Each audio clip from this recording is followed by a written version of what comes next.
మనం చూస్తూ ఉన్నాం. మనకు స్వాతంత్రం వచ్చి 70 సంవత్సరాలు అయింది. అందులో 56 సంవత్సరాలు కాంగ్రెసే పరిపాలించింది. ఏమన్నా న్యాయం చేసింది ఆ కాంగ్రెస్? ఏమన్నా ఉద్ధరించింది ఆ దేశాన్ని? మన తెలంగాణను చూసుకో, ఎంత అన్యాయం. ఒక కరెంట్ ఉండకపోవు, ఒక పంటలు పండకపోవు, పండిన పంటకు గిట్టుబాటు ధర రాకపోవు, ఒక సాగునీరు ఉండకపోవు, ఒక తాగునీరు ఉండకపోవు. అట్లనే బీజేపీ కూడా ఉన్నది.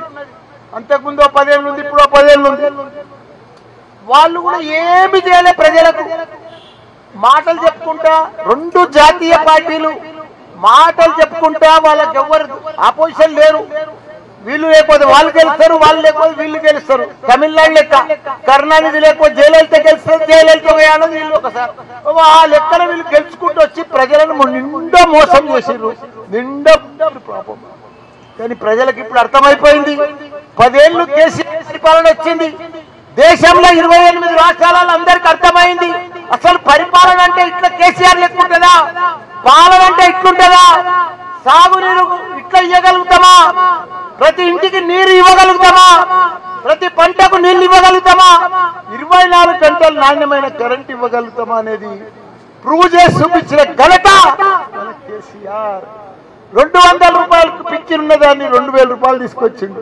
ఎవరితో సాధ్యం కాదని అసాధ్యమైన పని సుసాధ్యం చేసిన ఘనత మన కేసీఆర్ గారు. 46,000 చెరువులు ఉంటే తెలంగాణలో నిండు కుండ లెక్క ఎండాకాలం మే నెలలా ఇంత ఎండలు కొట్టినా కానీ ఆ చెర్లలో నీళ్ళు అట్నే ఉంటుండే. 3 కోట్ల లక్షల టన్నుల ధాన్యం పండించిన ఘనత దేశంలోనే. అన్నం పెట్టే రైతన్నలను తయారు చేసిన ఘనత మన కేసీఆర్ కాదా? వాళ్ళకి సకాలంలో రైతు బంధు ఇచ్చి, రైతు బీమా ఇచ్చి, పెట్టుబడి ఇచ్చి, ఎరువులు అందించి, సాగునీరు ఇచ్చి, కరెంట్ ఇచ్చి, వాళ్ళకు పంటలు పండించి, పంటలు పండినాక సకాలంలో కొని వాళ్ళకు మంచిగా పైసలు వేస్తే ప్రజలు ఎంత మోసపోయారు. 4 నెలలనే కాంగ్రెస్ వచ్చింది, కొద్ది మోడల్ వచ్చింది. 4 నెలలని వాళ్ళు ఒకటే పని పెట్టిరప్ప.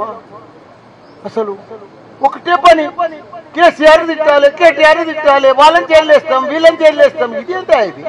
అరే ఎవరైనా పని చేసుకోవాలని తిడతారా? నీ ముఖానికి, కాంగ్రెస్ ముఖానికి కానీ బీజేపీ ముఖానికి కానీ ఎప్పుడన్నా సాగునీరు ఇచ్చిర్రా? ఏ రాష్ట్రంలో తాగునీరు, ఇంటింటికి తాగునీరు ఇచ్చిర్రా? 24 గంటల కరెంట్ ఇచ్చిర్రా?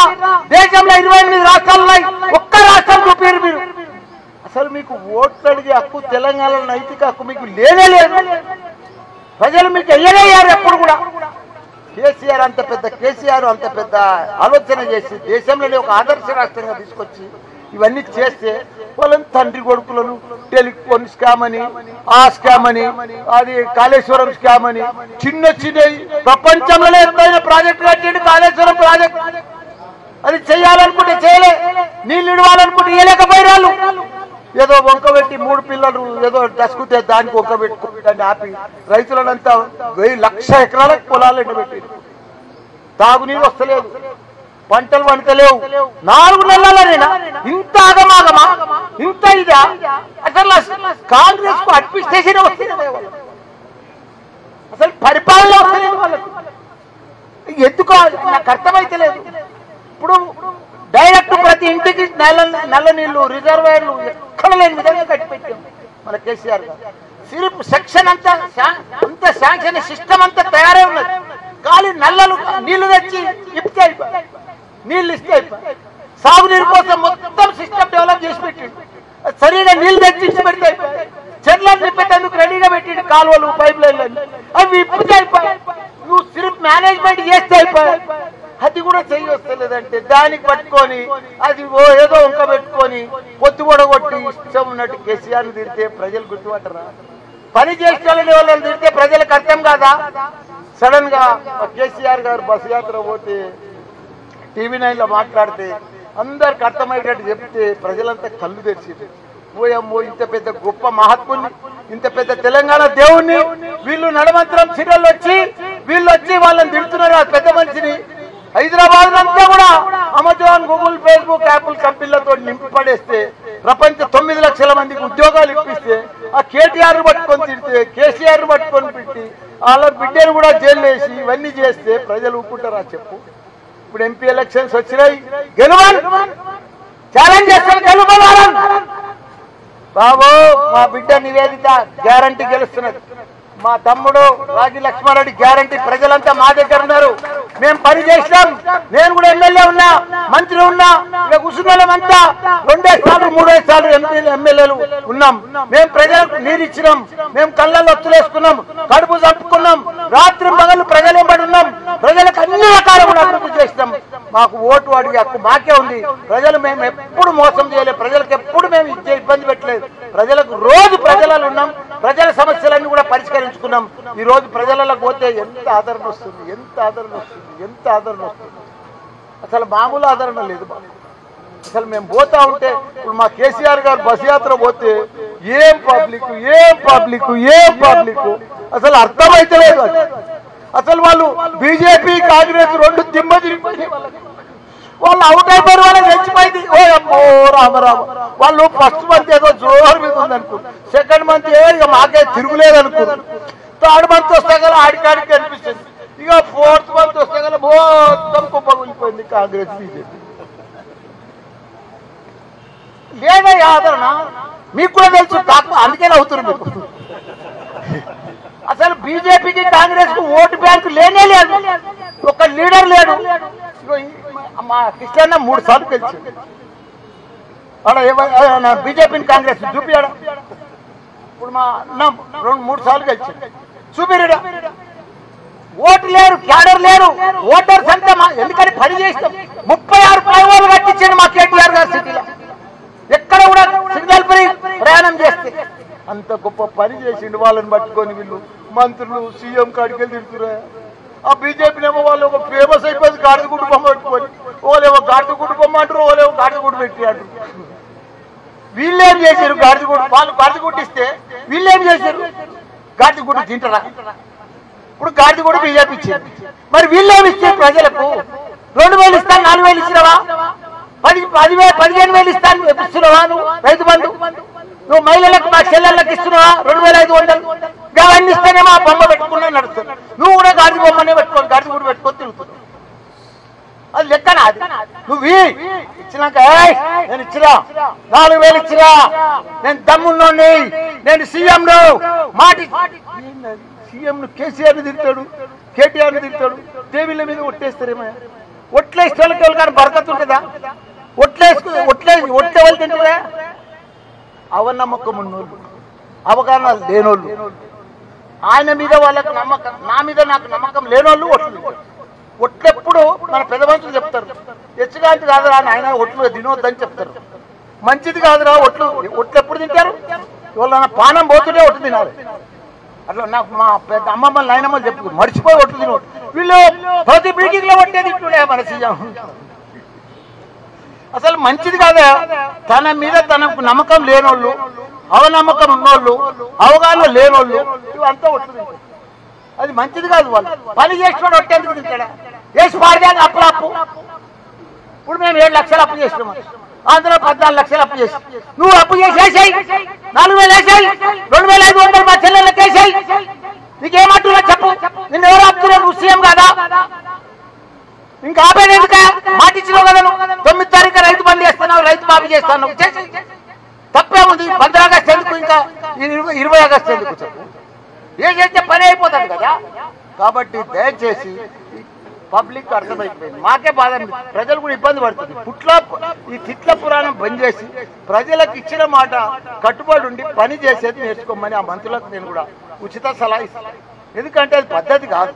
ఓ గవర్నమెంట్ ప్రజలు మిమ్మల్ని ఎన్నుకున్నారు, 1.8% మిమ్మల్ని ఎన్నుకున్నప్పుడు ఎంత పర్సెంట్ మిమ్మల్ని ఎన్నుకున్నారు? మీరు సీఎం అయ్యారు, మంత్రులు, మీరు ప్రజలకు సేవ చేయండి. మీరు ఇచ్చిన మాట ఏంటి? మేము ఎందుకు మేమని తిడుతున్నామా? మేము ఏమంటున్నాం? 6 గ్యారెంటీలు చేయండి అయినా, 5 ఏళ్ళు మీరే ఉండరు అయినా, మంచిగా చేసుకోరు అంటున్నారు. బీజేపీ కూడా వాళ్ళకు ఓటాడికి అక్కిలేదు. వాళ్ళకి సిలిండర్ 1,200 తీసుకుపోయింది. ఇప్పుడు వీళ్ళు కూడా 0 కరెంట్ అంటున్నారు, కానీ ఇవ్వనుకో 10 మంది మేము 10,000 పంచినాం చూడు. అప్పుడు అట్లా అయిపోయింది పరిస్థితి. 10 మందికి వచ్చింది, 100 మందికి రాలేదు కరెంట్. ఉల్టా పంచాదా ఇది? వాళ్ళే తెచ్చుకున్నారు ఈ కరెంట్ 0%. కాబట్టి మీరందరూ కూడా దయచేసి ప్రజలందరూ కూడా సాయన బిడ్డే ఉన్నారు. ఈయన మీద కాంగ్రెస్కి వెళ్ళి నిలబడ్డరా? గణేష్ ఆయన మొన్నటిదాకా ఏ పార్టీ ఉన్నాడా? బీజేపీలో మాట్లాడుకొని బీజేపీలో ఉండి మొన్న ఎలక్షన్లో వీళ్ళ అక్కతో చెల్లెలతో బీజేపీలో ఉండి నిలబడి సెకండ్ ప్లేస్ వచ్చి ఇప్పుడు మళ్ళీ కాంగ్రెస్లోకి మారవలసిన అవసరం ఏముంది? అంటే నువ్వు కాంగ్రెస్తో లోపాయకారం మాట్లాడుకున్నావు. నేను ముస్లిం సోదరులకు అందరు కూడా మనవి చేస్తున్నా, మీరు గణేష్ కు కాంగ్రెస్ కు ఓటేస్తే అది బీజేపీకి వేసినట్టే. ఆయన ఇప్పుడు గెలవగానే పుసుకున గెలిచిండు అనుకో, మళ్ళీ బీజేపీలోకి పోతాడు. అది మాట్లాడుకోవడం వచ్చిందా? అందుకే మీకు ఇదంతా మ్యాచ్ ఫిక్సింగ్ నడుస్తుంది ఇక్కడ అంతా కంటోన్మెంట్. అందుకే ప్రజలు ఎవ్వరు నమ్ముతలేరు. ప్రజలు ఎవరు నమ్ముతున్నారు? సాయన్న బిడ్డను 30 ఏళ్ళ సంది కడుపుని చంపుకొని సొంత ఇల్లు లేకుండా మన కంటోన్మెంట్ లో డబల్ బెడ్రూమ్లు కట్టించి ప్రతి ఒక్కరికి సేవ చేసి ఫ్రీగా వాటర్ ఇచ్చి అందరికి సేవ చేసి కంటోన్మెంట్ అన్ని రకాల కూడా వాళ్ళకు సేవ చేసి మనకి అలా ఇంత అభివృద్ధి చేసిండు. ఆయనకు ఒకనాడు బీజేపీ ఉన్నది సెంట్రల్ 10 ఏళ్ళ సంది, నేను కూడా ఎంపీ ఉన్నట్టు 5 ఏళ్ల కింద. ఎంత బాధనే కంటోన్మెంట్. మనం పాకిస్తాన్లో ఉన్నామా కంటోన్మెంట్ ఉన్నామా అంత బాధ అనిపిస్తుంది ఒక్కోసారి. అప్పుడైతే నేను డిఫెన్స్ మినిస్టర్ని కూడా పిలుచుకొచ్చిన, అరే చిన్న పూరి గుడిసా ఇల్లు కూలిపోతుంది, వర్షానికి కూలిపోతుంటే కూడా మనం రిపేర్ చేసుకునే పరిస్థితి లేదే కేంద్రంలో. అంత గోస. పిచ్చిల్ లైన్ కానీ మట్మోడ్ కానీ సిక్ విలేజ్ కానీ యాడ ఉన్న ముస్లిం సోదరులు కానీ క్రైస్తవ సోదరులు కానీ ఎస్సీలు కానీ ఎస్టీలు కానీ యాడ ఉన్న గుడిసెలు అవే ఇల్లు 50 ఏళ్ళు నేను పుట్టినప్పటి చూస్తుంది కంటోన్మెంట్ లో. అప్పుడు ఎట్లుండే ఇల్లు ఇప్పుడు కూడా ఏమి మనకి కంటోన్మెంట్ లో వాళ్ళు బీజేపీ ప్రభుత్వం అభివృద్ధి చేయలేదు. ఇప్పుడు మన రాగిడి లక్ష్మారెడ్డి అన్న ఎంపీ అయిందనుకో నా లెక్క దుమ్ము లేపుతాడు. దయచేసి అందరికి కూడా చెప్తున్నా, మన రాగిడి లక్ష్మారెడ్డిని ఎంపీ గెలిపియాలి. గెలుస్తున్నాడు. ఇంతమంది ఎమ్మెల్యేలు ఉన్నాయా? డైరెక్ట్ రమ్మని ఛాలెంజ్ కూడా చేస్తాం మేము. మా ఎంపీ గెలుస్తున్నాడు, మా ఎమ్మెల్యే గెలుస్తున్నాడు. ఓపెన్ ఛాలెంజ్ చేస్తాం ఈ 2 సీట్ల మీద. ఎందుకంటే గ్యారెంటీ ప్రజలు మా దగ్గర ఉన్నారు. మేము ప్రజలకు సేవ చేస్తాం, అన్ని రకాల సేవ చేస్తాం. మాకు ఓటు అడిగి హక్కున్నది కాబట్టి మాకు ఆ నమ్మకం కూడా వచ్చింది. మా కేసీఆర్ కాలుకు నొప్పి అయినా ఆపరేషన్ అయినా బస్సు యాత్ర ఊరు జిల్లా తిరుగుతారు. ప్రజలు ఎంత పెద్ద ఆదరణ. అసలు కాంగ్రెస్ బీజేపీకి మనుషులే లేరు. సభలన్నీ ఫెయిలు, ఎక్కడెక్కడ ఫ్లాప్. వాళ్ళ షోలన్నీ ఫ్లాప్ షోలు పోతున్నాయి. పరేషాన్ అవుతుంది. మేము 10-11 అంటున్నాం, మాకు 14 కూడా రావచ్చు. మాకు లెక్క కూడా తెలుస్తలేదు. ఎందుకంటే రోజు మా క్రాప్ పెరుగుతుంది. రోజు మా సర్వే రిపోర్ట్ రోజు పెరుగుతుంది. ఇప్పుడు మా సర్వే రిపోర్ట్ ఎంత కుడతాయి? 38, 30, 42. వాళ్ళది 28 బీజేపీ, 27 కాంగ్రెస్. థర్డ్ ప్లేస్ మా దగ్గర. అంత ఘోరం. అసలు నాకే విచిత్రం అనిపిస్తుంది. అంత గ్రాఫ్ పెరిగిపోయింది, అంత ఇది వచ్చేస్తుంది. మా అన్న ఎన్ని నోములు మోసిండు, ఎంత కష్టపడ్డాడు. పేద ప్రజలకు ఎంతో సేవ చేసిండు. ఆయన మంచి 25 ఏళ్ళ సార్ సేవ చేసుకుంటుంటే అవన్నీ సక్సెస్ అవుతున్నాయి. ఆమె కూడా వాళ్ళ నాయన మీదికెళ్ళి, వాళ్ళ బిడ్డ, వాళ్ళ అక్క చెల్లె మీదికెళ్ళి చూస్తున్నారు. సాయన్న మీదికెళ్ళి మిమ్మల్ని కూడా చూస్తున్నాడు. అందరినీ మంచిగా రాయండి, మంచిగా చూడండి, మంచిగా పేపర్లో పెట్టండి. ఎందుకంటే ఆయన మీ అందరికి కూడా సేవ చేసిండు, కష్టపడ్డాడు 30 ఏళ్ళ సంది. ఆయన ఆత్మశాంతి ఇవ్వాలంటే మన సాయన్న బిడ్డను గెలిపియాలి మనం. కాబట్టి మనం ఆ సాయన్న రుణం తీర్చుకోవాలంటే సాయన్న బిడ్డకు ఓటేయాలని మీ అందరికి కూడా మనవి చేస్తున్నా. తప్పకుండా భారీ మెజారిటీతో మేము గెలుపబోతున్నాం. అందరికి కూడా జూన్ 4th నాడు ధూమ్ మచాలే. అందరికి కూడా ధన్యవాదాలు. జై తెలంగాణ, జై కేసీఆర్.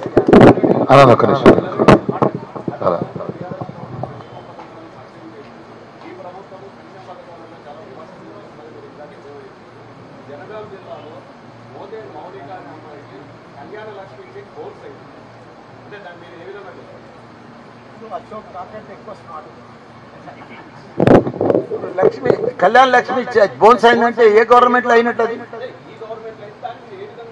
అది చాలా తప్ప. అందుకే అంత కష్టమవుతుంది. అందుకే ప్రజలు గుర్తుపడుతున్నారు. అశోక్, నీకు అర్థమైతలేదు అశోక్. నువ్వు రిపోర్టర్ కదా. ప్రజలు ఎంత బాధపడుతున్నారు అనుకుంటున్నావు? కాంగ్రెస్ ప్రభుత్వం దిక్కెళ్ళి ఎంత ఇబ్బంది పడుతుంది అనుకుంటున్నావు? నీళ్లు లేవు, కరెంటు లేదు, చెర్లలో నీళ్లు లేవు, పంటలు ఎండిపోతున్నాయి, పంట కొనే దిక్కు లేడు, గిఫ్ట్ ఇడ్స్ పెట్టు, పంటలు రోడ్ల మీద యాడ ఇచ్చి పెట్టేసారు. ఆ గోసాన్ని తెలుస్తుంది అశోక్, ఆడ పబ్లిక్ లో ఊర్లలో పోతే తెలుస్తుంది అశోక్. ఒక చెప్పుదే మాట్లాడుతున్నావు, అన్ని రకాల ప్రాబ్లమ్స్ ఉన్నాయి అశోక్. భయపడక అశోక్.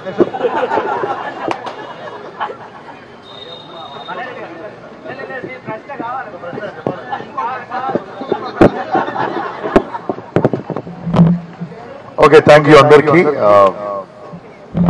అందరూ షార్ట్ నోటీస్ లో వచ్చినందుకు ధన్యవాదాలు తెలియజేస్తాను. ధన్యవాదాలు.